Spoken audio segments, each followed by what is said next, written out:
ஹரிவாம், welcome to Sumi's veg kitchen. இன்றைக்கி நம்ம பார்க்க போகிறது வரகு சேமியால் பால் பாயசங்க. அது எப்படி செய்யலான்றது பார்க்கலாம். பாருங்கள். இப்போ அதில் கொஞ்சமாக நான் என்ன பண்ணுறேன்னாக்கா கொஞ்சம் நெய் விட்டுக்கிறேன்.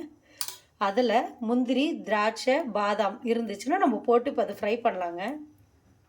நான் முந்திரி போடலைங்க, பாதாமும் ரைசினும் போட்டிருக்கேன் நான். இப்போ அதை ஃப்ரை பண்ணலாம்.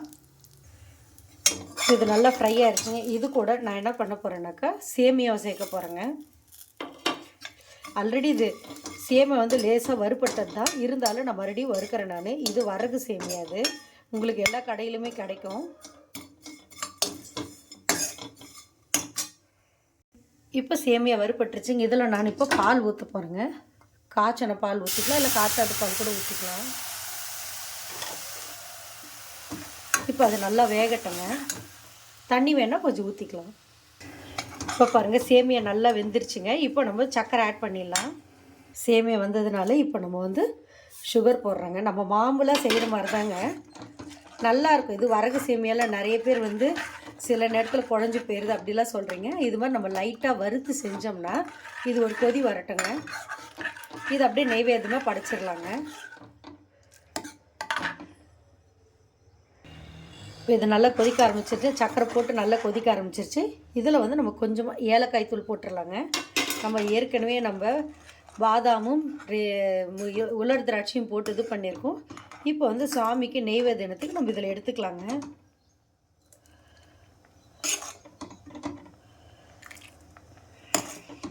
எப்பயுமே பகவானுக்கு கொடுக்கும்போது பாத்திரம் ஃபுல்லாக கொடுக்கணுங்க. அது நீங்கள் சின்ன பாத்திரம் எடுத்திங்கன்னா சின்னதாக நிறைய கொடுங்க. பெரிய பாத்திரம் தான் நிறைய செஞ்சு பெருசில் கொடுங்க. ஆனால் எந்த பாத்திரம் எடுத்தாலும் சைஸ் சின்னதாக இருந்தாலும் அது ஃபுல்லாக கொடுக்கணுங்க. ஸோ இதே மாதிரி பகவானுக்கு ஏற்ற வரகு சேமியால் ஒரு பாயாசம் தயாராகிருச்சுங்க. இன்றைக்கி வருஷ பருப்புக்கு எல்லோரும் இதை செஞ்சு சாமிக்கு நெய்வேத்தியம் பண்ணி எடுத்துக்கோங்க. சகல சௌபாக்கியங்களும் உங்களுக்கு கிடைக்குங்க. இதே மாதிரி உங்களை நான் வேறு ஒரு டிஷ்ஷில் சந்திக்கிறேங்க. அது வரைக்கும் உங்களிடமிருந்து விடைபெறுவது உங்கள் சுமித்ரா சுரேஷ் பாபு.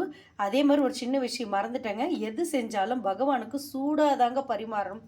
ஆறின உணவு பகவானுக்கு வைக்கக்கூடாதுன்றது ஒரு சொல்லுவாங்க. ஸோ அதனால் சுட சுட பகவானுக்கு நெய்வேத்தியம் பண்ணுங்கள். நன்றி, வணக்கம்.